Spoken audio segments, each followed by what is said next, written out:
Hi, guys, and welcome to another episode of Too much to say. Because we have too much to say. Why? Too much to say. I'm your host, Manal. And I'm Anisa. And today's very good. Today's weather it's very good, very nice. So we are talking about manifestation. Yeah. Manifestation. Actually, this is probably one of Anisa's favorite subjects. Absolutely. Absolutely. One of the things I love. What was that? What? Absolutely. Listen, what was that? I don't know where she came from. Sometimes she comes out. What's her name? Sally. Sally? Sally, she's from Essex. She says, absolutely. All right, babes. You okay? Babes. You all right? How are you? You good? How's your mum? The funny thing is, you sound like Sally right now, like yourself, though. I know. It's crazy. I feel like my accent isn't always British. That's why I like to have like the little exaggerate ends. Tangent there. But listen, so I love this topic because I'm very big on speaking things into existence to the point where sometimes I'll like she'll confuse you because I don't want to speak something into existence. But on my phone, it says, what you don't have, you haven't asked for, speak it into existence. And I live by it. What we don't have, you have not been clear about, you have not asked for it. So you've got to speak it into existence. You've not asked for it, then you're not getting it. Please, sir, can I have some more? Where's that from? Yes. Please, sir. Is it not Annie? Oliver Twist. Ah, there you go. See, I was almost there. I'm proud. I know. That's the good. We were talking about manifesting, or we're talking about like this, like just the love what we have. And sometimes like you go online and there's like all these like little different quotes and stuff. So here's some famous manifestation quotes that I think sometimes some of our favorites that you need them sometimes, you know. I gave you some, and I've got some, or we've got some together. So do you want to have that looking? So looking it. I think we chose these because they resonate with us. Yeah. And some of them, like you said, we live by. I'm drinking this tea that you made, and this is just the best tea in the world. It's just for that her nanny made. I didn't say that. It's too much. It's too much. Because I love her so much. Everybody loves Jamila. There's going to be a whole show. Shout out to Jamila. She's the best. But it's like Somali ginger tea, and she's hitting the spot. Sorry, baby girl. So the first one is, you are the creator of your life's coming attractions. Abraham Hicks. Good one. Success is not the key to happiness. Happiness is the key to success. If you love what you are doing, you will be successful. Albert Einstein. Somebody rang the doorbell, or we're just going to call it. The future belongs to those who believe in the beauty of their dreams. Eleanor Roosevelt. Believe in yourself and all that you are. Know that there is something inside you that is greater than any obstacle. Christian D. Larson. Success is not final. Failure is not fatal. It is the courage to continue that counts. Winston Churchill. I don't know about him. It's a little bit techie, but it's okay. But the quote is real, you know? The only limit to your success is your own imagination. Oprah Winfrey. This is one that I actually live by. Yeah. Because it's like literally you are capable of achieving anything as you can imagine whatever you want and you will achieve it. Like, it's just, your limits are just you. And to add to it, you know how I always say, like, God will not show you what you're not supposed to have. I can live by that. It will not show you what you're not supposed to have. So imagine, live in your head it's your space.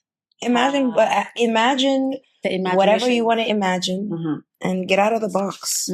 Don't think, I don't have the money for this now. I don't have an idea.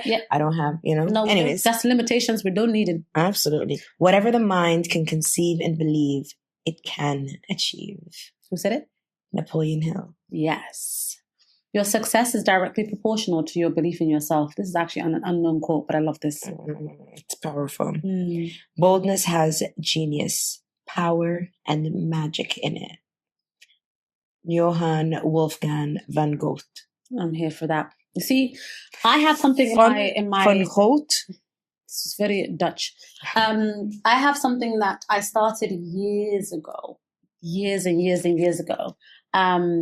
it's this wall of quotes. I have it wherever I am. So I started it when I was teaching, and I used to have this office where I used to work, and I used to like have days where I'm like, oh, I just need to get through this week. I get whatever. So I used to get like Post-it notes, and then I used to always just kind of write things like that would help me like just kind of get through the day, to the point where it ended up being like a wall in my office. When I moved from that office, I moved to my apartment. I did the same thing, like moved the wall to my apartment. And then now I've got it in my office, like my own office. I've always had this thing about having Post-it notes, writing little things, writing little quotes, just to kind of get me through this. Sometimes I stick it on my laptop, like just a little oomph. So that's kind of like basically getting into our question of like how it's helped you, how manifestation has helped you. Yeah. So you make sure that they're in front of you all around every space that you spend time in, just small reminders around the day. Facts. So I actually have I have a confession. So this is I wasn't very big on manifestation, but I guess like mentally I kept saying like, you got this, another day, you get it. Yeah. Another day. I didn't realize I was manifesting. Then obviously there was a lot of information out there online about manifestation and how important manifestation is. Mm-hmm. And all these like podcasts and reels, and like once you watch one you get more, and I started realizing that I was actually enjoying it. And so my social media turned into a manifestation like app type of thing, where there was at one point I was just posting all the time. Then that took a little dip, and I forgot, because we get busy with life, because sometimes we're human beings and we do want what's good for us, but we can't always remain consistent. We're human beings. We're designed this way to do something, forget it, get back to it. And so I'm just moving, and I'm like, oh God, like I'm just so tired. I can't do this. No, wait, when did the can'ts come in? When did the I can't do it, I won't do it, I don't do it, all the negative vocabulary made its way back? And I was like, oh, it's because we haven't been using our words of affirmation as a means to manifest. Yes. I love that. Yeah. So I think for me, it was like, I chose like a batch of manifestation, like a batch of affirmations that were helping me with my manifestation. Yeah. And I started applying it. And I feel, it makes such a big difference. And you don't realize until you come out, but like you take the dip and you don't realize it, and then you come back to it and you're like, this is what it did for me last time. This is what it is. And, just to kind of like run it back a little bit, because obviously this episode we're talking about the power of manifestation.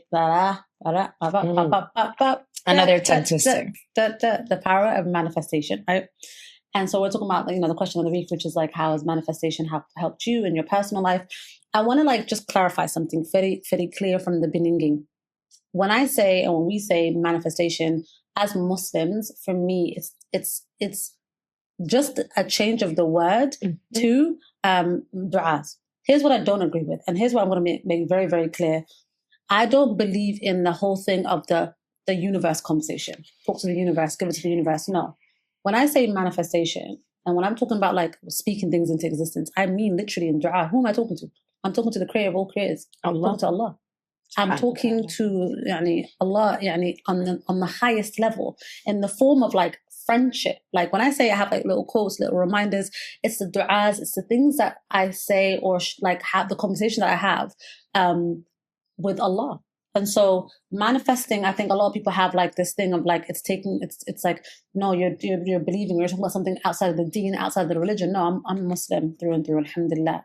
When I'm talking about the power of manifesting, and when I talk about it, it's du'as. It's the method. I think what we often do, you and I, which I am imagining, is that we don't take that kind of like vocabulary or those kind of like ideologies. We don't take them and perform them or take them on in a no religion. Yeah. You know what I mean? But it's from like a spiritual like energy. No, we apply those things to our religion. Yeah. So how does it work? Both things would work. Yeah. Two things work at the same time. Two things would be true. I think like when I talk about it, it's like, so how does it work, right? So okay, so the biggest form of, our religion is salah, prayer, right? Mm-hmm. So for me, when I talk about the power of manifestation, how it's worked for you, I'll give you guys the most craziest examples, right? Well, one example. When I moved here, I did not know what I was coming to, where I was going. I never visited Abu Dhabi before I moved. I never did any of that. I didn't even go to Dubai before I moved. I just was like, whoosh. That first step was belief, was tawakkul, was trusting in God, right? That I'm going to go and do this, right? Then I had this whole thing of like, but I can't see past this timeline. I can't see past a year, past 2 years, the belief in what I wanted. But what I knew for sure was I wanted to be abroad. I wanted to live outside of London. I wanted to be abroad. I wanted to make that life work. So I sat and I wrote down what I wanted God to make happen for me, right? I was like, I want to be somewhere safe. I want to make my own money. I want to be able to do things that I believe in and have fun and enjoy and find joy in it. Being so clear as making an order with the conversations I was having with God and having the most deepest understanding. And I say deep, I mean, you go in deep knowing that you are talking to Allah who can do anything. There is nothing impossible to Allah. But Allah there is also nothing impossible. But he's also said it in the Quran. He says it, I am what you believe I believe for me to be, and I will give you what you believe I will give you. It's really just that's manifestation. Like that's literally so it's in our religion. It's so deep. So with that belief and with that contentment, there's three things that happens. Either your dua gets accepted immediately, what you wanted gets accepted immediately, or either it's just delayed, but it's delayed with khair. Or the third and final, most beautiful thing is that Allah doesn't give you the thing you wanted, but gives you something better. How are you losing in life when that is what you're guaranteed? So it's easy to think negative. I know how easy it is to think negatively, right? But I choose, when I say manifesting, I choose wholeheartedly, like the delusion of like, this is what I want and God is going to give me, gives me, like, if it's like a rope of hope, I just, and I hold on. Because that's better for my mindset and for my peace of mind more than anything than constantly worrying about what could go wrong. And then on the flip side, I think about every time I get to that point of like belief and manifesting and wanting something, I ask myself one question: when has God let you down before? When has He let me down before? Never. So why would He let me down now? And I think what's meant for you won't pass you. But we also have to be clear about what we want. Yeah, the clarity is what's missing. The clarity, often is missing for sure. But at the end of the day, also you can manifest. There's also fate. There's what you ask for. There's how wide your imagination is, and how big your asks are of God in the right ways. You don't just sit, in the bathroom and ask for it. You kneel down, you pray, perform your prayers, you read your Quran and do all the things that you need to do. But I think also at the end of the day, if it's for you, it will come. That's why if it's meant for you, it won't pass you, right? Yeah. So now it's up to your imagination. Yeah. So just take it as far as you want. Don't have any limits. And at least to take a shot. Yeah, and I'm not just saying to say, there's actually a story that comes to mind one time in my life. I mean, listen, alhamdulillah, Allah has really, truly, truly, truly, shown out for me in more ways than I could ever, and I'm super grateful for it. But there was this one time, I think that this time for me has always been like something if I'm unsure of God making a way for me, I remember that time, right? There was a time where I used to live, this is like years ago. I used to live in this apartment, and this apartment was owned by this, I rented it directly from the landlord. It wasn't through because most of the times you can rent an apartment through property management, whatever. But anyways, this was directly from the landlord, and I had a good relationship with the landlord. He was an older guy. And so I don't know what happened in his personal life, but he ended up messaging me, and he was like, my lease was probably up in 3 months or something. And he was like, and he said, we have an urgent situation and we need the apartment to be cleared out in 3 days. right? And because I was paying monthly, and because it was like just like a open type of contract, but I had a year agreement, but I was paying monthly. So he was like, I need you out in 3 days. And I was like, but I can't find something in 3 days. Can you give me some time, like a month's notice or whatever? He was like, no, it's an emergency thing. Something happened with their house. Anyways, it was a whole thing. I remember that day, literally with like nowhere to go. And I was like, what do I do?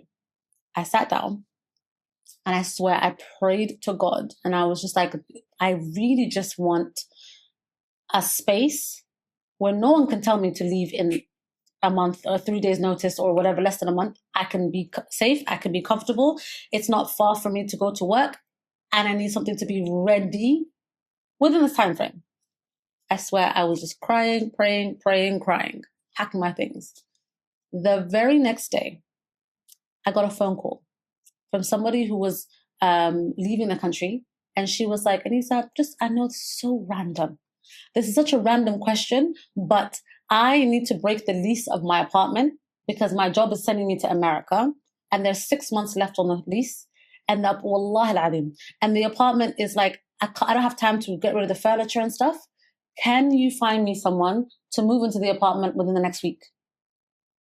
Wallah al-adim, I will never forget this story, like this moment of my life. I just started crying. And I was like, babe, actually, me. And she was like, well, oh, cool. That's even better because I know you. Bring your things, chuck your things in storage. I was in the house the very next day, the apartment the very next day. SubhanAllah. If that wasn't God, I don't know what. And that's just one, SubhanAllah, one example. And I always say, like, things have gone so wayward for me, like rock bottom, and rock bottom has had basements for me. Like I've been at the very, very things I can never speak about. But when I tell you that one call to God, that clarity, and it's not just talking to God, it's also being clear about what I need, even though Allah knows. But it's just the beauty of asking and the beauty of knowing He's going to give it to me in His own time in the best and most beautiful way. How can we lose? You know? Yeah. So whenever I think about like manifestation or du'as or talking to Allah, I think it's I look at it like a superpower. Whenever anything goes wrong or right, to have a God, the God that we serve, and to have a religion, to have a space where I feel like literally there's a savior right there, the hand of hope, that path where it's like everything's gonna be okay. It's the most sweetest feeling. Mm-hmm. And it's such a blessing. Yeah. You Manifestation. Know?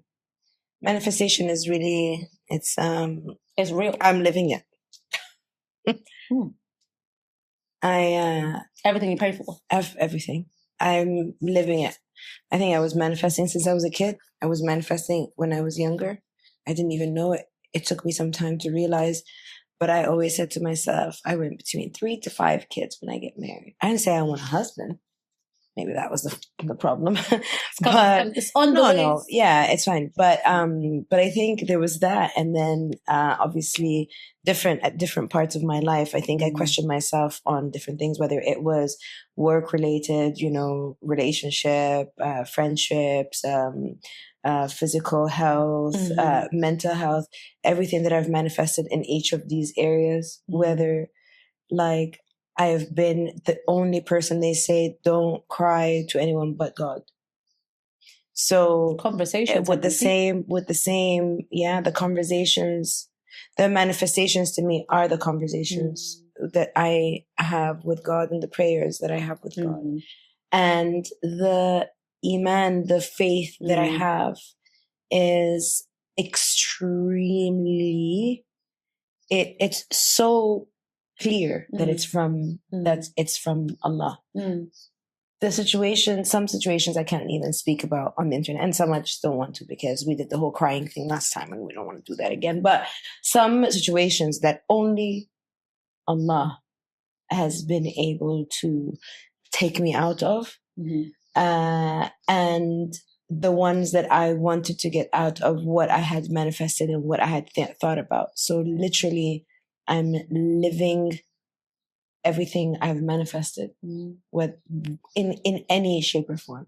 Questioning myself at first, and like, as a parent, am I going to do the right thing? I was like, yes, you're doing the right thing. You're going to do the right thing. You're actually going to be that kind of parent. This is what you're going to do. Arrive to destination. That's who I am because I see it. And so I think it's really important, like you said earlier, you know, tying manifestation to our religion and not removing it. It's not something that just happens.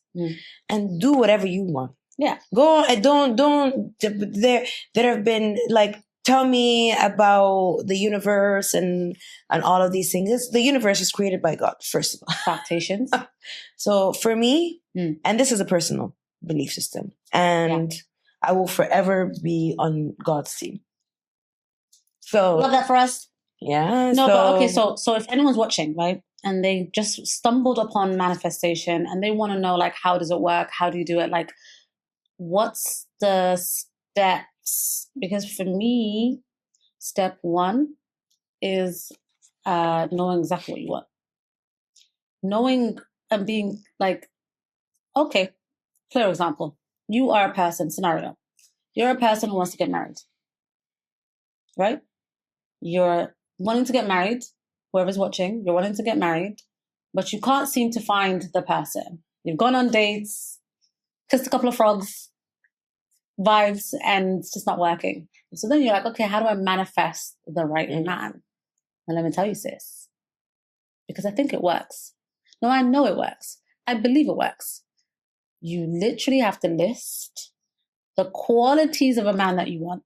How does he look like? What does he smell like? What does he feel like? What's his aura? What's his vibe? Like, if he walked through the door, would you recognize him? Like, you have to be super, super, super, super clear about the guy and how, you know, he is and what does he do for fun. You always say, like, you go to places that you would imagine your partner to enjoy, things that you would enjoy together. Yeah. If you like hiking, that's where he'll be. That's where he'll be. What does he do? What happens? Then you make that like list, and then you also kind of have to take a quick little step aside and look at yourself and feel like, well, am I there yet?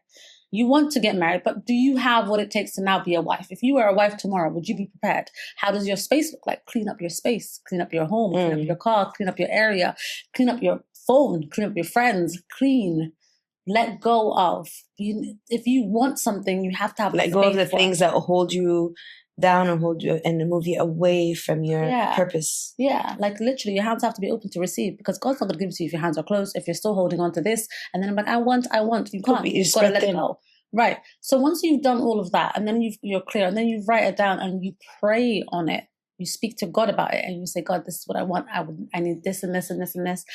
And then you let it go. You give it to God. And you let God do what he's going to do, because Allah knows the timing. A lot of times with manifesting or making du'as or praying, we get caught up with the how and we get caught up with needing it now.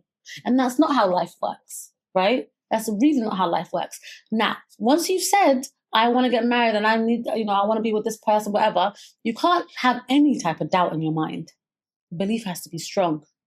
The same way you've ordered that dress from ASOS and you know it's on its way, you're not going to then go to the mall and buy a dress when you know this dress is on its way. Sometimes. Why are you going to the mall?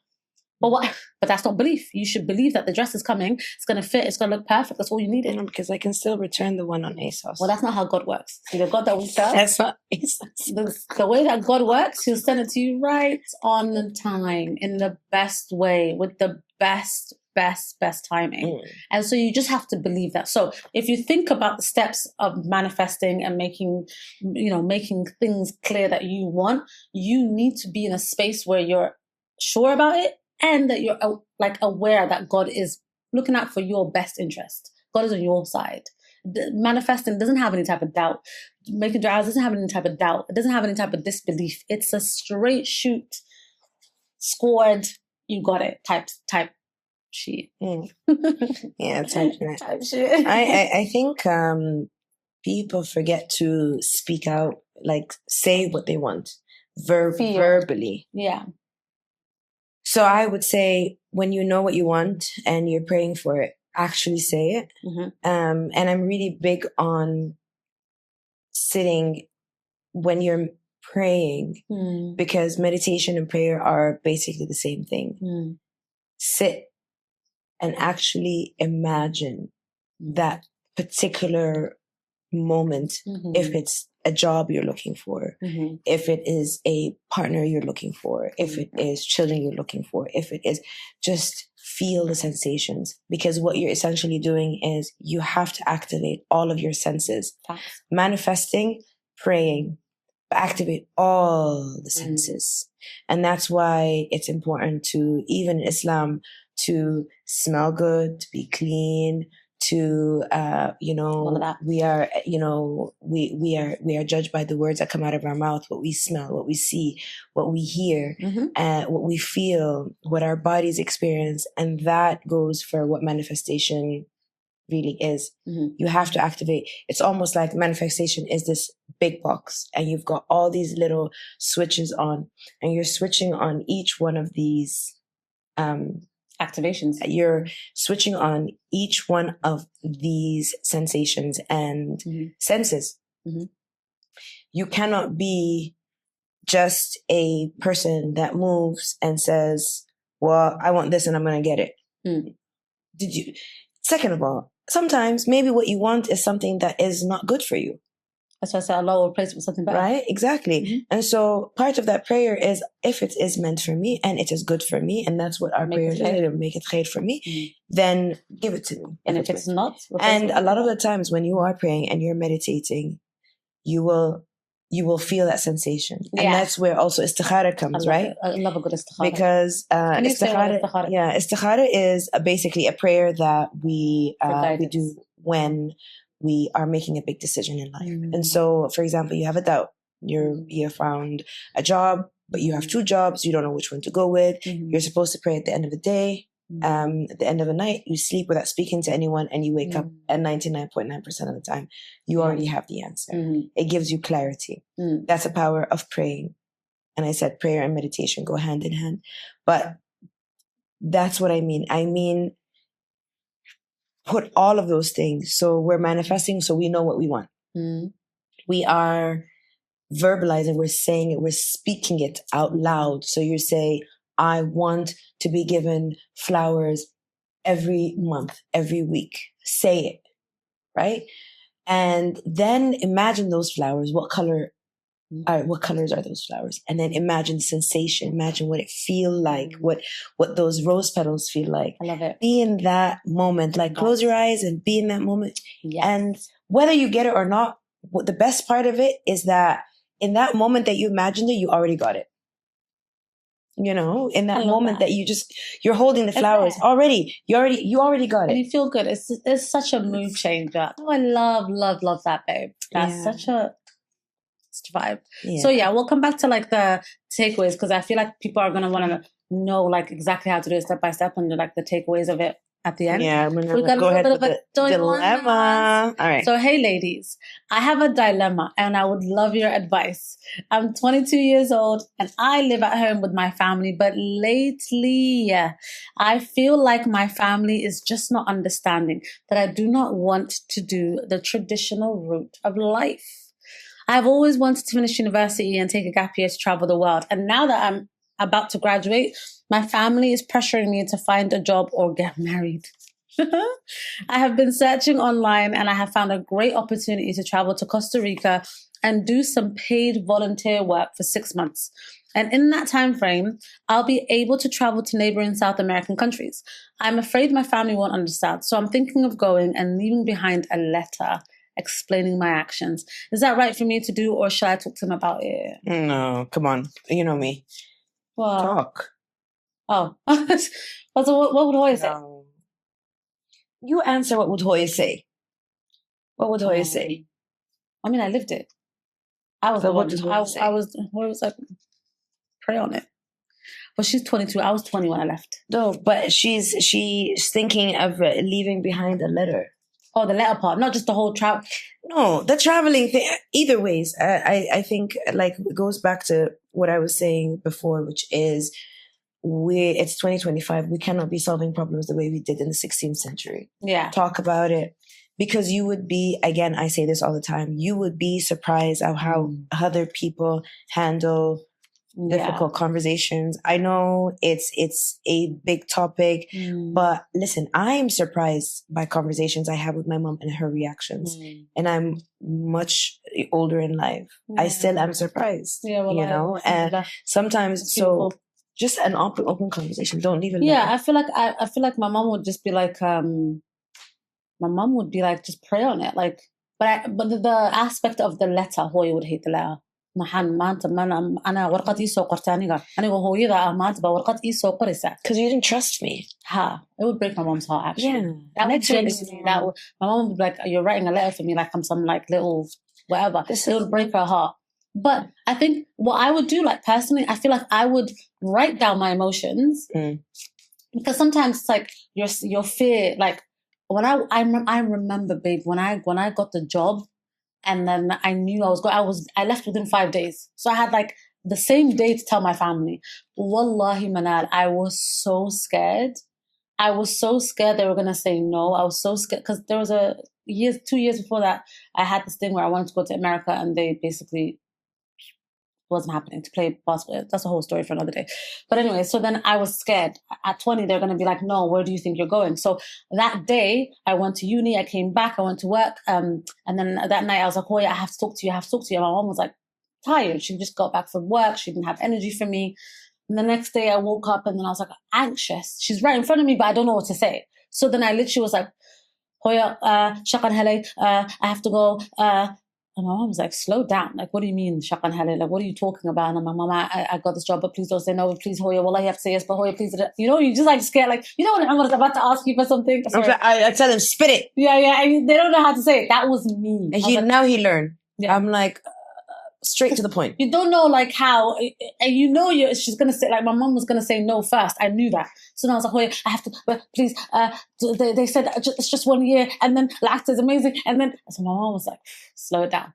So then I told her, I was like, Mom, I got a job. They want me to start on Monday. I have a few days to pack up. They're gonna do everything. I need to go. How did she react? She was like, no.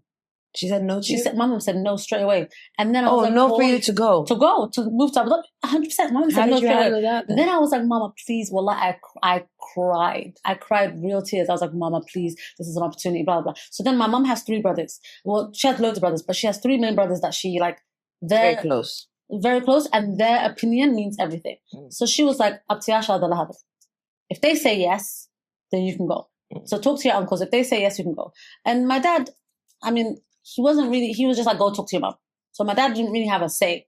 At the end of the day, I just told him, but he didn't really have a say. So then I had to call my uncles. And one of my uncles was like, how much money are you going to make? Right? What's the salary? How much money? Whatever. Are you going to finish university? He was very much like, da-da-da-da. And I said, yeah, I promise, wallah, I'm going to graduate. And I promise I'm going to make this money. And I promise I'm going to send this money back. And so he said, okay. So first uncle said yes. The second uncle was like, like Dubai is not the best place right now. It was the Arab uprising. 2011, it was like, this is not the best time to go. So he said no. So one said yes, one said no. Then the third and final uncle, which is like my mom's twin, he's literally her twin, he was like, what about marriage? If you go, you're not going to get married. You don't have a mahram. A mahram is in English. Chaperone. Like an Islamic version. Somebody who's looking after you. You don't have that. There's no one there. Blah, blah, blah. And I said, I promise, I'm going to finish uni. A guardian, yes. I'm going to finish uni. I'm going to make some money. And I promise I'll marry whoever you want me to marry. Hell no. I promise I'll marry whoever you want me to marry. So you promised. I said, yeah, I swear I'll get married. It was cool. Just 1 year. Remember? But I did end up getting married though. That's the but I didn't know that speaking into existence. But remember, I'm fighting for what? I'm fighting just to go for my final year of uni. I still don't even know that I'm going to be here for this long. And I cried. And then, alhamdulillah, literally 2 days before I'm flying out, they spoke to my mom and convinced my mom. And I flew out. And my mom came like the month after to help me like settle. But even then, she wasn't. Okay. So to go back to the dilemma of sis, I definitely think she should talk. Definitely have a conversation. Look, it's difficult. Don't do a letter. I think at the end of the day, you know, again, we think that these difficult conversations, there's no end. It's one way or the other. Look at you here today. Look at us So now. if anything, use Anisa's example as a lesson. Yeah. And yes, it was difficult. She went all around, but don't do that to your family, because you trust them, they trust you, and in their mind, in their opinion, it's an honest conversation. They've raised you to have an honest conversation and be straightforward, and it'll be difficult.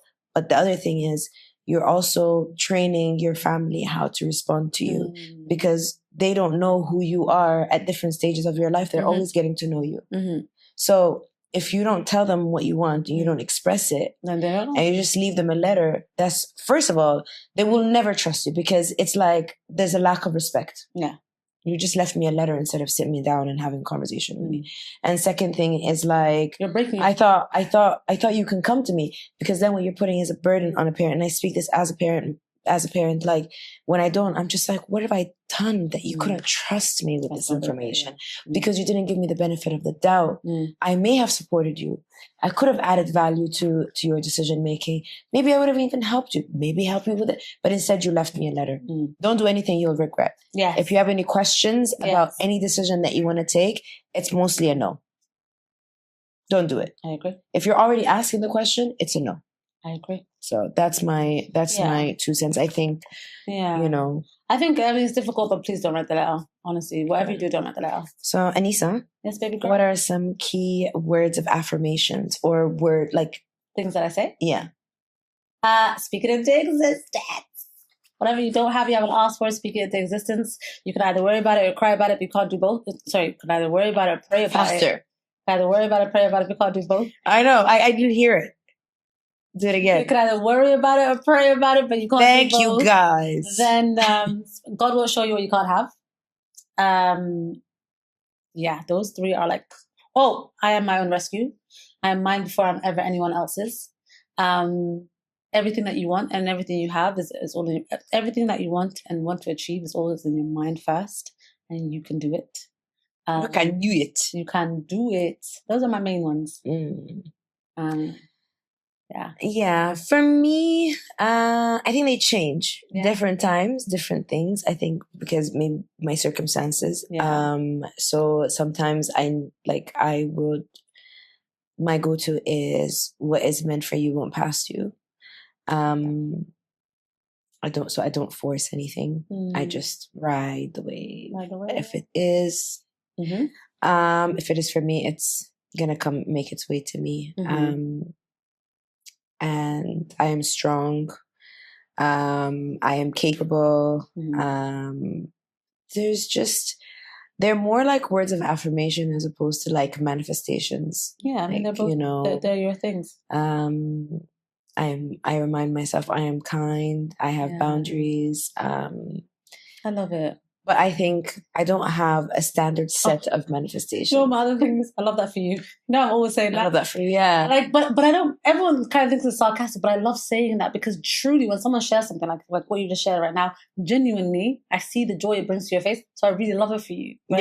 Yeah. It's true. I agree. And I know how people can think of that. Yeah. It's like, I love that for you could also mean like, I love that for you, but not for me. Exactly. But I understand it because I've known you and I've heard it so many times. Yeah. But I think word like manifestation and it will constantly change if you have a packet of them that you kind of switch in and out. Yeah, and but for me, it's just life. Yeah, I don't know if I sit there and I'm like going through like a list of things. Yeah, but as I'm feeling it, if I'm tired, I'm just like, I practice the, 5-second rule where it's like, all right, in 5 seconds, we're going to get up. Like things like that. Yeah. So what works for you? Yeah. I love whatever that. works for you. Honestly, like if you're thinking about having like different things to kind of like manifest and say, or things that you're wanting to achieve in your life, especially in the last 6 months of the year, honestly, just get clarity. And if you are someone who's like, but I don't know where to start, because that's also true for some people. It's true sometimes you don't know how or where, or you're confused, or you don't know what you want to do. Even in that, sometimes in the not knowing, I'm like, God, please give me clarity so I can come to you and I can ask you. That's if I'm so confused and I don't know, I'm like, Ya Rab, please give me clarity so that I can come back to you and ask you in a clear way. Yeah. Like at the very least. Allow me to remember to come back to you in every moment, even when it's like... But like, if I don't know, like, because people are like, well, how do you know? Like, how can I manifest? I don't know what I want. Start. No, but like, imagine you don't know what you want. Imagine I don't know what I want, and I don't know how to be clear, and I'm so confused, and you just go back in a hole. I'm like, okay, cool. Let's ask God for clarity. Like I have one of my friends, he's like really just kind of like changing his whole career. He's going from being in the office, IT, whatever, to really just going in the entertainment industry. And he was like, I just love music, and I love this like life. And he was like, I know it's so different to what I'm doing. And I was like, listen, like we were having a whole conversation. I was like, listen, it's not for other people to understand your life. It's not for anybody else to understand your life. Your life is yours, and it's for you to live it. We only do it one time. Life doesn't have a redo. We do life once. So do what you want to do in life, and that's it. And if you're lost, just remember, then make sure you're living a life full of purpose. If you're not living, because what happens is, if the reason that you're lost, you don't know what to do, where to start from in the moment, start with making sure that you're happy first and content with where you are at in life, you know? Okay. If you're focusing, the problem is we're never inward. We're always outward. Oh, that's true. We're never inside. First, you start with gratitude. First, you're grateful. I'm grateful. I have a roof over my head. I don't have to worry about water. Start with gratitude. Man, you're like, I don't know what I want. You have what you want. So much. And not from the universe, from God. Okay? It's from God. So you look inward. Yeah. And the other reason people don't know what they want is because they're always looking at the next person and what the other person has and what they don't have. Okay, so that again, please. We're always looking at the next person and comparing ourselves to see what that person has and what you don't have. That's why you're tired. That's why you're exhausted. That's why you're lost. You're lost because you're not inward. You're not in your body. And what you need for yourself. What you need for yourself. Factation. You're stuck outside of your body. So come in. Inside. Live a life of purpose. Inside. Be intentional. Absolutely. Be intentional. Whoa, that part. Be intentional. Be intentional about what you want for your own life. You live it one time. Yeah. And that is what we're going to leave it on, guys, because we really could talk about this for hours. Like I said, thank you guys so much for watching. Please, you guys, do not forget to comment, like, and subscribe. I like the fact that you're watching. I love this for us. But please, subscribe. Thank you guys so much for watching, for your support, for everything. And there's it.